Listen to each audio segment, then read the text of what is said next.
મિત્રો, તો આપણે આજના સેશનમાં જોઈશું ECG. તો ECGની એક સ્ટાન્ડર્ડ પ્રોસિજર છે, ઓપરેટિંગ પ્રોસિજર કે જે આખી દુનિયાની અંદર વપરાય છે. એ છે 12 લીડ્સ ઇલેક્ટ્રોકાર્ડિયોગ્રાફી. અહીંયા 12 એટલે શું અને લીડ્સ એટલે શું? તો હું તમને સાદી ભાષામાં વાત કરું ને તો 12 લીડ્સ ઇલેક્ટ્રોકાર્ડિયોગ્રાફી એટલે કે 12 જેટલા આમ તો 12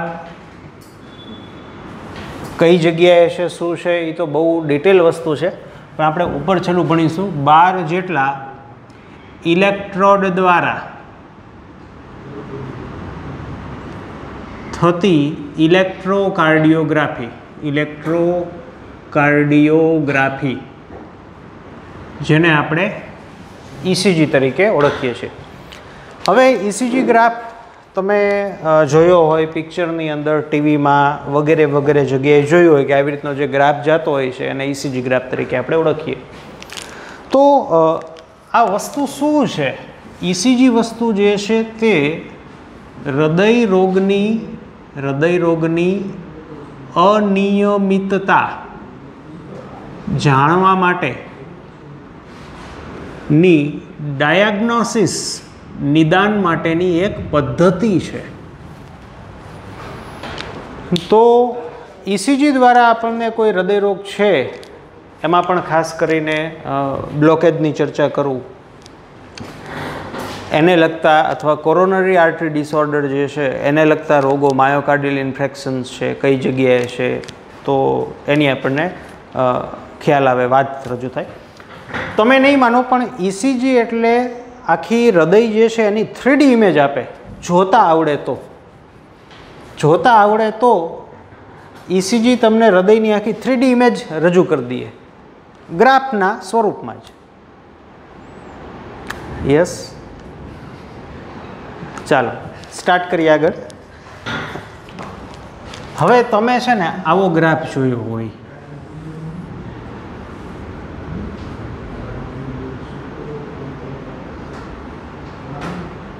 આવી રીતનું, અને આપણે આવી રીતનું જ યાદ રાખવાનું છે કે આમાં તમે P, પછી આને Q, R, S, T આવી રીતે નોંધતા હોય. આ ગ્રાફ કોનો છે એની પહેલાં હું તમને માહિતી આપી દઉં. આ ગ્રાફ છે મિલીવોલ્ટ વર્સિસ મિલીસેકન્ડ. એ એસે ગાંઠ અને એવી ગાંઠમાંથી વીજ પ્રવાહ ઉત્પન્ન થાય અને આ વીજ પ્રવાહ આગળ વધે.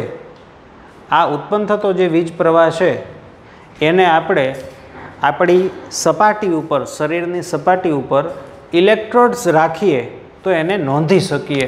આ એનું મૂલ્ય છે દેશી ભાષામાં હું તમને કહું તો અહીંયા તમે જોવો જોઈએ, અહીંયા કંઈક આ મૂલ્ય દેખાય છે. તો આ મૂલ્ય આવવાનું કારણ શું છે? તો કે એસે ગાંઠ અને એવી ગાંઠમાંથી શું ઉત્પન્ન થયો? પ્રવાહ. આ પ્રવાહ ઉત્પન્ન થયો એનું કારણ છે આ. રેડી? તો અહીંયા તમને જેટલી પણ પીક્સ દેખાય છે, P છે, Q, R, S, T, તો આ પીક ઉત્પન્ન થવાનું કારણ છે એસે ગાંઠ, એવી ગાંઠ અને એવી ગાંઠમાંથી ક્રમશઃ હિસ્તંતુઓ, પર્કિંજે તંતુઓમાં વિદ્યુત પ્રવાહ પસાર થવો. તો મિલીવોલ્ટ વર્સિસ મિલીસેકન્ડનો જે ગ્રાફ છે એને આપણે ECG તરીકે ઓળખીએ છીએ. તો સ્ટાર્ટ કરીએ આપણે ECG. ચાલો, તો શરીર ઉપર શું રાખવાનું છે? યસ સર, આ લીટી સીધી હોય તો કઈ? આ લીટી સીધી હોય તો એનો મિનિંગ છે કે વિદ્યુત પ્રવાહ અથવા તો વિદ્યુત સ્થિતિમાનનો તફાવત 0 છે, એટલે કે પ્રવાહ ઉત્પન્ન થતો નથી, એટલે કે હૃદય જે છે એ સ્ટોપ થઈ ગયું છે, એટલે કે રુધિરનું પરિવહન થતું નથી, એટલે કે ઓક્સિજન મળતો નથી, એટલે કે કોષો મૃત્યુ પામ્યા છે, એટલે કે વ્યક્તિ મૃત્યુ પામી છે. રેડી? ચાલો, તો સૌ પ્રથમ આપણે લીડ્સ અથવા ઇલેક્ટ્રોડ્સ જે છે, ઇલેક્ટ્રોડ એટલે ખબર પડે ને ભાઈ, 11મા વાળાને કહેવું પડે. હા, દેશી ભાષામાં કહું કોને કહેવાય ઇલેક્ટ્રોડ? આપણે ગામડે લંગરિયું નાખે ને, એમાં જે લંગરિયું હોય હાથનો વાયર, એને ઇલેક્ટ્રોડ્સ કહેવાય વિલાયતી ભાષામાં. રેડી ને? ચાલો, તો ઇલેક્ટ્રોડ પ્લેસમેન્ટ કઈ જગ્યાએ ઇલેક્ટ્રોડ રાખીશું?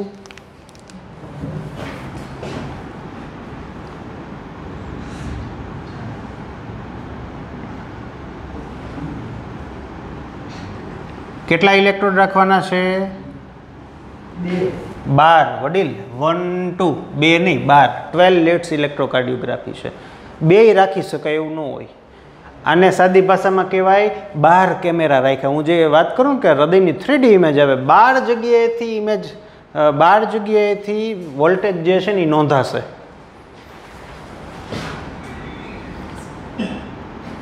મિત્રો છેલ્લે જ ખબર પડશે હો. આમ તો ફાઇનલ યર MBBSનો ટોપિક છે ઇલેક્ટ્રોકાર્ડિયોગ્રાફી. જુઓ હવે હૃદય ક્યાં છે? થોડુંક આમ દોડી નાખવું એટલે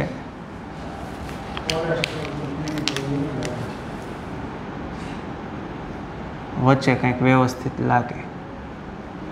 ચાલો, હવે આપણે જ્યારે હૃદયની એનાટોમી જોઈ ને ત્યારે જ કીધું હતું કે 2/3 એટલે કેટલા ટકા થાય? 66% મિડ લાઇનની લેફ્ટ બાજુએ અને 33% મિડ લાઇનની જમણી બાજુએ છે, અને એ પણ સ્લાન્ટમાં એટલે ઢોળાંશમાં છે. હા, તો એ જે ઢોળાંશવાળી વાત છે ને આજે ખ્યાલ આવશે, આજે એ કામ લાગશે. તો જુઓ આ હૃદય આવી રીતનું ઢોળાંશમાં કમ્પ્લીટ. અચ્છા, શું ભણીએ છીએ? આ જે 12 ઓલા ઇલેક્ટ્રોડ હોય ને, તમે ઓલા ટીવીમાં જોયું એમ બૂચ આમ લગાવેલા હોય, જેલ વચ્ચે નાખી દીધી હોય. શું કામ જેલ નાખી હોય? તો કે શરીરમાંથી આ વીજ સ્થિતિમાન જે છે ને એ વાતાવરણમાં એના કોન્ટેક્ટમાં આવે તો એ શું ન થાય? નાશ ન પામે અથવા એમાં ફેરફાર ન થાય. એટલે જે જેલ હોય ને એ કેવું હોય? સુવાહક હોય પરફેક્ટલી. એટલે એ જેલ ચોપડે. પછી બૂચ, આપણે જેને બૂચ કહીએ પણ એ ઇલેક્ટ્રોડ્સ છે, એને પ્લેસ કરી દેવાના. રેડી? તો એ કઈ જગ્યાએ કરવાના છે ને એની આપણે ચર્ચા કરીએ. ચાલો, આ કઈ બાજુનો હાથ થશે? ડાબો કે જમણો? ડાબી બાજુ થાય વડીલ. એન્જિનિયરિંગ નથી, લેફ્ટ સાઈડ થાય. આ જમણી બાજુ થાય. બરાબર? ચાલો, તો 12 ઇલેક્ટ્રોડ્સ આપણે રાખવાના છે. આ છે ઇલેક્ટ્રોડ્સ નંબર 1. અહીંયા રાખવાનો. આ હૃદય છે તો પહેલો ઇલેક્ટ્રોડ્સ અહીંયા રાખશું, બૂચ અહીંયા મારશો એક. બરાબર? ઇલેક્ટ્રોડ્સ નંબર 2, બીજું અહીંયા ઇલેક્ટ્રોડ નંબર 3. કમ્પ્લીટ. રેડી? ચાલો, બીજો ઇલેક્ટ્રોડ્સ અહીંયા હાથ ઉપર અહીંયા AVR. આ કોનું નામ આપ્યું? ઇલેક્ટ્રોડ્સનું. Augmented voltage right. આ આવશે AVL. અને ત્રીજો ઇલેક્ટ્રોડ્સ રાખશું આપણે પગમાં. કયા પગમાં? ડાબા. ઓગમેન્ટેડ વોલ્ટેજ ફૂટ, AVF ઇલેક્ટ્રોડ્સનું નામ છે. કેમ ડાબા પગમાં? તો આપણે આગળ ભણશું એટલે ખ્યાલ આવશે. રેડી? ચાલો, કેટલા થયા? 6.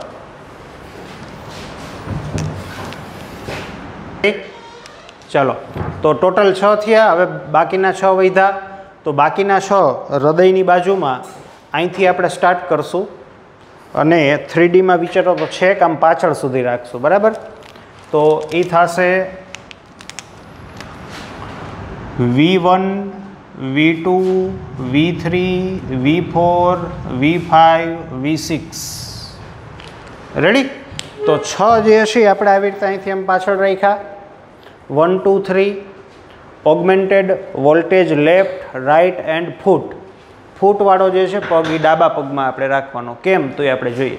ચાલો, તો આ છે ઇલેક્ટ્રોડનું પ્લેસમેન્ટ. કેવી રીતે, કઈ જગ્યાએ ઇલેક્ટ્રોડ રાખીશું તે. રેડી? ચાલો, હવે હું તમને જો હું સાદી ભાષામાં સમજાવું તો આ ECG મશીન છે. જો છે કમ્પ્લીટ. એમાંથી શું નીકળશે? ECG ગ્રાફ નીકળે. હવે ધારો કે અહીંયા બૂચ છે, તમે જેને ઇલેક્ટ્રોડ્સ તરીકે ઓળખો છો તે આ ઇલેક્ટ્રોડ્સ છે. તો આ ઇલેક્ટ્રોડ્સ ક્યાં જાય? એનો વાયર મશીનમાં જાય. આ V1 છે, એનો વાયર મશીનમાં. V2 છે, એનો વાયર મશીનમાં. આ ધારો કે 2 છે તો એનો વાયર મશીનમાં. 3 છે, 1 છે, AVF છે તો એનો વાયર મશીનમાં. કમ્પ્લીટ. હવે જ્યારે t બરાબર 0 સમયે હદચક્ર શરૂ થાય તો સૌ પ્રથમ અહીંથી એસે ગાંઠમાંથી શું ઉત્પન્ન થાય? વીજ પ્રવાહ. આ વીજ પ્રવાહ અથવા વીજ સ્થિતિમાન, હું વધારે નહીં તમને એમાં હેરાન કરું, ફિઝિક્સનો વિષય છે. તો અહીંથી જે પ્રવાહ આ દિશામાં જાય છે, આ પ્રવાહ શરીરમાં રહેલા વિવિધ જગ્યાએ રહેલા ઇલેક્ટ્રોડ્સ દ્વારા શું થાય છે? નોંધાય છે. અને આ પ્રવાહ સમય સાથે અહીંયા જાય છે અને ઇસીજી મશીન છે એને ગ્રાફ સ્વરૂપમાં રિપ્રેઝન્ટ કરે છે. મિત્રો, હું તમને આજે આખું જે પણ ભણાવીશ ને એમાંથી 95% નહીં સમજાય, 5% સમજાશે. 5% જે સમજાય ને એ આપણને ટેક્સ્ટ બુકમાં આપ્યું છે, એટલે વાર્તા પૂરી. વાર લાગશે સમજતા. રેડી? ચાલો. એટલે કે ઇસીજીનો જે ગ્રાફ હોય ને સાહેબ, એની અંદર કેટલા ગ્રાફ મળે આપણને? 12 ગ્રાફ મળે. કેટલા મળે? 12 ગ્રાફ મળે. તમારે જોવું ઘરે આપણે ઇસીજી કોઈનો કાઢ્યો હોય આડોશી પાડોશી, 12 ગ્રાફ મળે. કેટલા? 12. દરેક ઇલેક્ટ્રોડ્સ છે એનો પર્સનલ ગ્રાફ મળે. એટલે ટોટલ ઇસીજીમાં ગ્રાફ કેટલા મળશે સાહેબ? 12 ગ્રાફ મળશે. કમ્પ્લીટ? રેડી? ચાલો. હવે સાદું એક રૂલ્સ તમને કહી દઉં, વધુ હું તમને નહીં હેરાન કરું. જુઓ, આ છે ઇલેક્ટ્રોડ. દેખાણો બધાયને? ક્યાં જાય ઇલેક્ટ્રોડનો વાયર? મશીનમાં જાય ને? ચાલો જુઓ.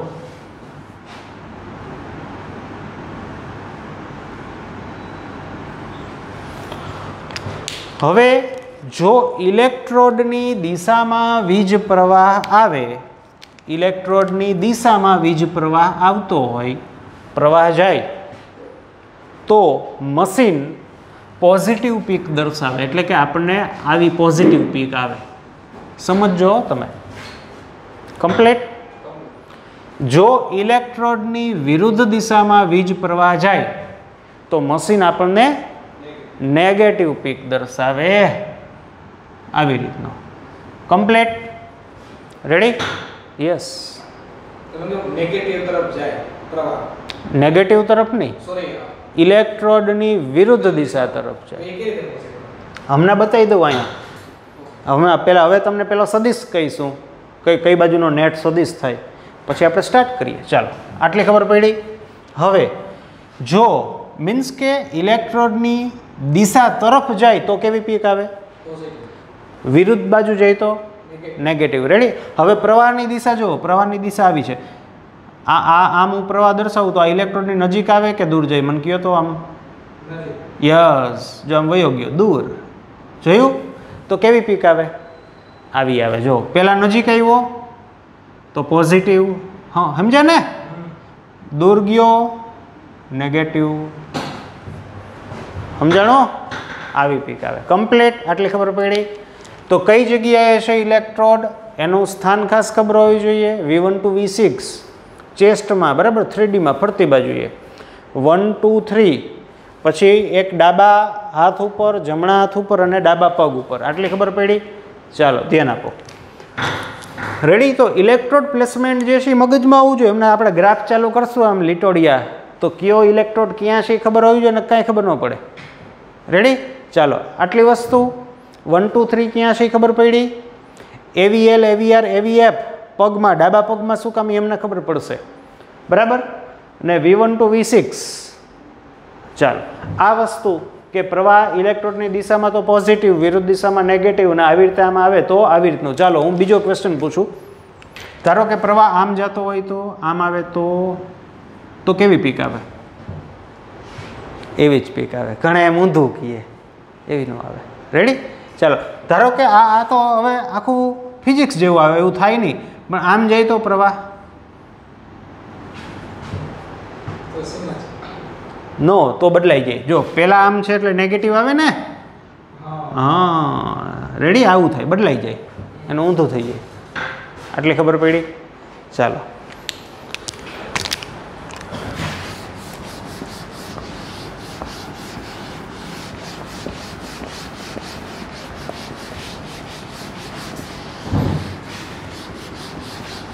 જુઓ સાહેબ, હવે આ છે આપણું હૃદય, ઢોળાંશમાં છે, હા કે ના છે ને, ઢોળાંશમાં. હવે અહીંયા કઈ ગાંઠ છે? એસે ગાંઠ.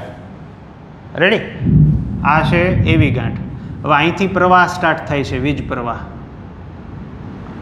આનું પ્રવાહની શું દર્શાવું છું? દિશા દર્શાવું છું. શું દર્શાવું છું? દિશા. બરાબર. અહીંથી બીજું આ સાઈડ,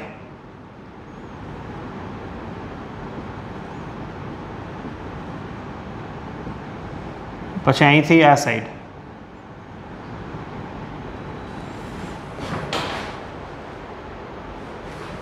અહીંથી અહીંયા. રેડી? પછી અહીંથી પરકિંજે તંતુઓ મીન્સ કે જેવા લેફ્ટ અને રાઈટ બંડલ બ્રાન્ચ જે છે જેવું ક્ષેપકની અંદર પ્રવેશે તો અહીંયાથી પાછો પ્રવાહ આમ જાય. ટૂંકમાં હું તમને સાદી ભાષામાં વાત કરું ને સાહેબ, તો નેટ ઇલેક્ટ્રિકલ એક્સિસ, નેટ ચોખ્ખી દિશા વહનની આમ થાય. અને આપણે ચોખ્ખો સદિશ કહીએ ને, સદિશનો સરવાળો થાય ને, મને બહુ ન ખબર પડે, થાય ને. અને ચોખ્ખો સદિશ આ દિશામાં છે. હવે જો હું આવી રીતે રિપ્રેઝેન્ટ કરું,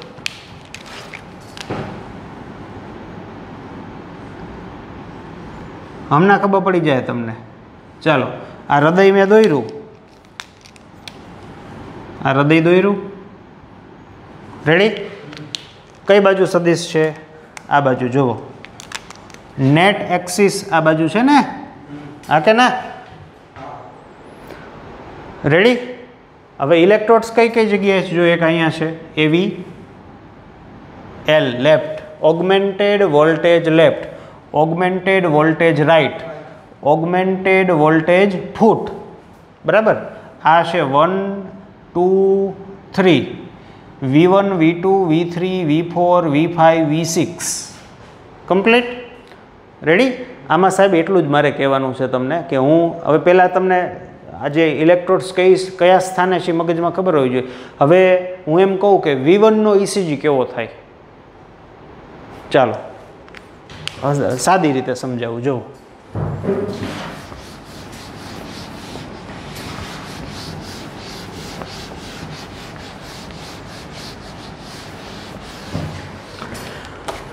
હવે સાહેબ આપણે પહેલાં ટેક્સ્ટ બુક મુજબ છે, પહેલી વસ્તુ એ કે આ જે વાત રજૂ થાય છે ને, ટેક્સ્ટ બુકમાં આપણને આવી વાત રજૂ કરી છે કે મિલીવોલ્ટ વર્સિસ મિલી સેકન્ડ. રેડી? એમાં આપણને કીધું છે અને પી કહેવાય, ક્યુ, આર, એસ એન્ડ ટી. હું તમને બેઝિક લેવલે તમને પી ને આર પીક કેમ આવે ને સમજાવી દઈશ. ક્યુ સમજતા વાર લાગશે, ચાલો ધ્યાન આપજો. જુઓ, પહેલી તો વસ્તુ એ કે તમે ECG, તમારે જે 12 ECG આવે ને, 12 ગ્રાફ આવે ને, એમાં એકેય ગ્રાફ એવો ન હોય કે જે આવી આકૃતિ. આને આદર્શ ECG કહેવાય. કેવો? આવો હોય જ નહીં ECG. ચાલો, તમે 12 ગ્રાફ જો ને એમાં તમને આવો ક્યાંય ન મળે સાહેબ. આ તો આદર્શ છે, અને આદર્શ વસ્તુ દુનિયામાં નથી હોતી. રેડી? જો હવે અહીંથી ચાલુ કર્યું કે પી તરંગ મીન્સ કે આટલો જે વાત છે ને, આટલી વાત, પી તરંગ કર્ણકનું સંકોચન દર્શાવે છે. કોનું સંકોચન? કર્ણકનું સંકોચન. હવે સાહેબ આપણે હાવ દેશી ભાષામાં વાત કરીને તો કર્ણકનું સંકોચન થતાં 0.10 સેકન્ડ લાગે. કેટલી? 0.10. હવે એક્સ એક્સિસ ઉપર મિલી સેકન્ડ છે, સમય છે. તો હું તમે એટલી બુદ્ધિ તો ચલાવી શકો કે નહીં. તો આ ગ્રાફમાં એક્સ એક્સિસ ઉપર આટલો જે સમય છે એ કેટલો હોય? 0.10. આ કર્ણકનું સંકોચન દર્શાવે છે તો આ સમય કેટલો હોય? 0.10. સમજાય ને? ECG ગ્રાફ આવો આવે આમ, તો એનો મિનિંગ શું સમજવાનો? કે કર્ણક એનું સંકોચન 0.10 ના બદલે વધુ થયું, વધુ સમય લીધો. સમજાય? તમને આવો ECG આવે, પી તરંગ 3 વખત આવે, પછી QRST, તો આનો મિનિંગ શું થાય? કે એક ધબકારા દરમિયાન કર્ણક 3 વખત ધબકવું. એને ધબકવાનો એક જ વખત હોય પણ 3 વખત ધબકવું. રેડી? આવો ECG આવે, સ્ટ્રેટ લાઇન QRST. એનો મિનિંગ શું સમજવાનો? કર્ણક ધબકું જ નહીં. સમજાણું તમને? રેડી? ચાલો, આવો ECG આવે. જે એથ્લેટ્સ, જે રમતવીરો છે ને એમાં આવો ECG આવે.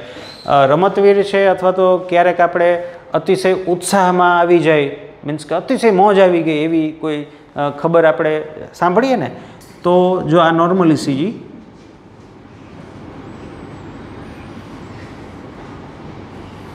જો આમાં વચ્ચે છે ને મિસ થઈ ગયું, 2 જ મિનિટ હમણાં પછી, યસ, મિસ થઈ ગયું. આમાં શું? આર તરંગ મિસ થઈ ગયો, ભૂલાઈ ગયું. ક્ષેપક છે ને સંકોચન પામતા ભૂલી જાય, ક્ષેપક સંકોચન પામતા ભૂલી જાય, અતિશય આપણે ઉત્સાહમાં આવી જાય ને ત્યારે આવું થાય. એટલે એથ્લેટ્સ, રમતવીરો છે એની અંદર કુદરતી રીતે આપણને આવી પેટર્ન જોવા મળે. ચાલો આપણે એ તો પહેલાં તો જે છે એ સમજીએ, કારણ કે હજી અહીંયા જ પહોંચ્યા હો તમે, તમને આ ખબર નથી RQ શું છે. કેટલા ટકા આવડવું જોઈએ છેલ્લે? 5%. કાંઈ નહીં ખબર પડે અત્યારે. રેડી? પણ 5% આવડશે ને એટલે આ PQRST શું છે ખ્યાલ આવી જાય તમને. ચાલો, હવે ટેક્સ્ટ બુક શું કહે છે કે QR એન્ડ S પીક જે છે તે ક્ષેપકનું સંકોચન દર્શાવે છે. ક્ષેપકનું સંકોચન. રેડી? P તરંગ શું દર્શાવે છે? કર્ણકનું સંકોચન.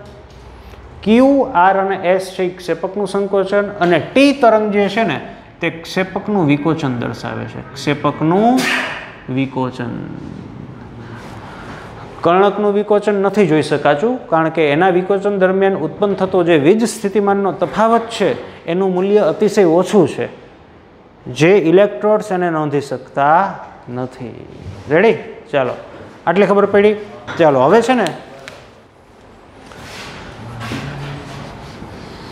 આગળ સમજીએ આપણે.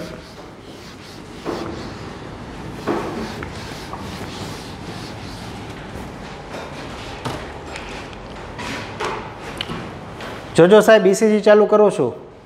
Yes sir, any question? નહીં સર. અચ્છા, કરો ચાલો. શું હતું આ? દવા છે? હા હા હા, જ્યારે કંઈ ઇન્ટરેસ્ટિંગ વસ્તુ દેખાય ત્યારે વધારે ધબકે. હા હા, બરાબર છે. રેડી? લેક્ચર પૂરો કરી પછી બોલો. ઓકે ઓકે ઓકે, ચાલો ECG સ્ટાર્ટ કરું છું. જુઓ, તો પહેલો ECG સ્ટાર્ટ કરશું આપણે. Augmented voltage, yes, 3 electrodes number 3 ક્યાં હોય? જો આ હૃદય હતું, 1, 2 and 3 કમ્પ્લીટ. રેડી? ચાલો, તો અહીંયા એસે ગાંઠમાંથી વીજ પ્રવાહ સ્ટાર્ટ થાય ને, તો અહીંથી આમ જાય. આ ઇલેક્ટ્રોડ્સ છે તો એની દિશામાં જાય છે, તો P તરંગ કેવો આવે? પોઝિટિવ આવે. સમજાય છે ને તમને? રેડી? પછી QRS જે શું દર્શાવે છે? ક્ષેપકનું સંકોચન. રેડી? Q ભૂલી જાવ, R ને આપણે રાખીએ, કારણ કે Q કેમ આવે ને નહીં ખ્યાલ આવે. ચાલો, તો હવે અહીંથી પાછો આમ જાય છે, પોઝિટિવ આવે કે નહીં? રેડી ને? T નહીં ખબર પડે, તો PRT આવે પોઝિટિવ. આમ હવે સાહેબ હું તમને એ કહેવા માગું છું કે હું જો આને ધ્યાનમાં રાખું તો આ કર્ણક છે, અહીંથી પ્રવાહ સ્ટાર્ટ થાય તો એની દિશામાં જ આવ્યો કે નહીં? તો 2 ઇલેક્ટ્રોડ્સ નંબર 2 જે છે એનો P તરંગ કેવો આવે? આવો જ આવે. ઓકે સાહેબ, હવે જો આવો આવશે વડીલ, આવે ને? હા કે ના? સમજાય છે ને? કારણ કે પ્રવાહ આવ્યો ને ગયો ને, બસ આ જ છે સાહેબ, આ જ છે. આ તો હજી નોર્મલ ECG શું છે, પછી આપણે કોરોનરી આર્ટરી ડિઝીઝ ભણશું તો માયોકાર્ડિયલ ઇન્ફેક્શન છે, બ્લોકેજ છે, પ્રવાહની દિશામાં ચેન્જીસ થાય, right axis deviation, left axis deviation, બધું ઘણું. એ તો મીન્સ કે ડાયગ્નોસિસ કરવાની વાત છે. આ તો ખાલી તમને મેં સાદી રીતે કીધું કે 12 ગ્રાફ હોય ને એ હરખા ન આવે. ચાલો સાહેબ, અહીંયા V1 હોય, ખબર તમને હોય ને? અહીંયા V1, આ V2, આ V3, V4, V5, V6, હા કે ના? હવે હું V1 નો ગ્રાફ દોરું તો જોઈજો વડીલ. ચાલો, V1 આમનો જાય તો ગ્રાફ કેવો આવે સાહેબ? સેજ આવો આવે. અહીંથી આમનો કેવો આવે આવે ને આવો રેડી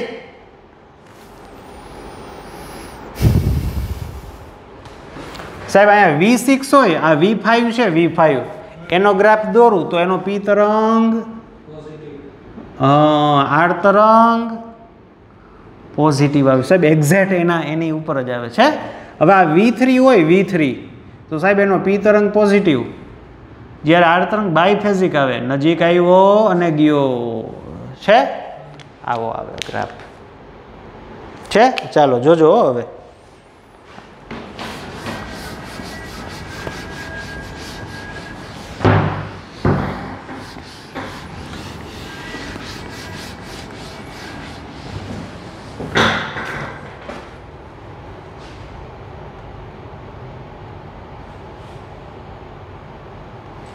જુઓ હવે હું V1 નો ગ્રાફ દોરું છું વિચારજો તમે P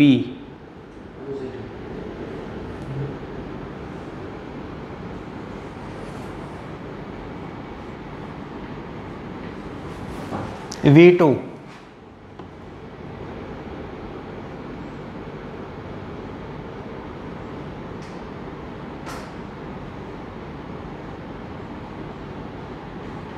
V3 સાહેબ નજીક ક્યાં હોય મગજમાં રાખો હા અને બીજું સાહેબ કહું હકીકતમાં P તરંગ હોય ને એ કણકની નજીક જે ઇલેક્ટ્રોડ્સ હોય ને એમાં જ દેખાય અહીંયા બધામાં હે ને P તરંગ દેખાય નહીં કારણ કે એટલો એ વોલ્ટેજ ડિફરન્સ છે એ સેન્સ ન કરી શકે તમે ઓરિજિનલ ECG જોવો ને તો જ ખ્યાલ આવે કે હકીકતમાં એવું નથી હોતું V4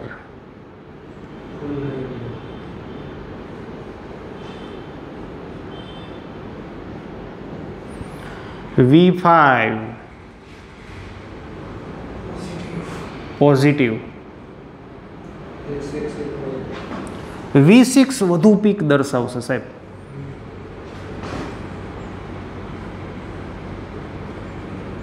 સાહેબ ઓગમેન્ટેડ વોલ્ટેજ ફૂટ આ ડાબો પગ છે ને એક્ઝેક્ટ નજીક આવે જો આ સદિશની નજીક છે તો એવીએફ કેવો આવવો જોઈએ આર પીક પોઝિટિવ કે નેગેટિવ પોઝિટિવ આવડી ગયું કમ્પ્લીટ એવીએફ કેવો આવવો જોઈએ પોઝિટિવ આવવો જોઈએ સમજ્યા જેમાં P ને Q T હરખા ન દેખાય R બરાબર દેખાય સાહેબ આ AVR ઓગમેન્ટેડ વોલ્ટેજ રાઈટ વિચારજો આખો નેગેટિવ આવે સાહેબ આખો નેગેટિવ આવે હવે ECG કાઢે અને બાપાને એવીએફ પોઝિટિવ આવ્યો તો શું થાય એનો મિનિંગ લોચા છે જે પ્રવાહ છે એનો જે એક્સેસ છે ને એ બદલાઈ ગયો છે સમજાય ને તમે ચાલો